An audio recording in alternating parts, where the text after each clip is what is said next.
Mana shu yerga kabelni almashtirishimiz kerak. Qor yoqib, yomg'ir yog'ib, suvga to'lib qoldi. Nasosimiz kelguncha, demak biz ekskavatorda suvni nariyoqqa olishimiz kerak. Mana shu joyga kabel taylashimiz kerak. Pesok taylasak bir juda ham nima deydi? 40 santimetrlar, yarim metr suvda ekskavatorchimiz mana o'zimiz Surxondaryodan G'otjon ishni boshladi. Bitta laykni bosasizlar do'stlar, aka-ukalar.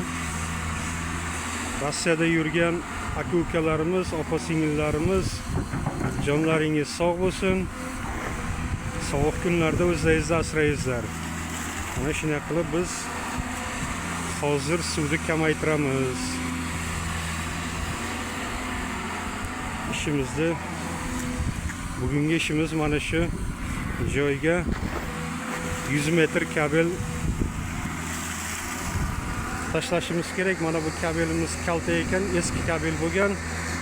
Buni joyiga yangi kabel almashtirishimiz kerak. Mana shu ko'rayotgan qora kabelni almashtirishimiz kerak. Sovuq bo'lgani uchun muzlab qo'ygan. Muzni tagi esa suv.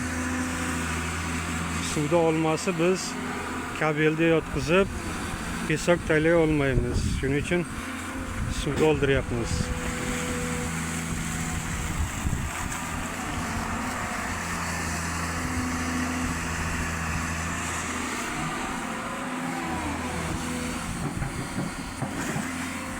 Barchalaringiz sog' bo'lingizlar do'stlar. Kanalimizga obuna bo'lishni unutmaysizlar. Rahmat barchalaringizga.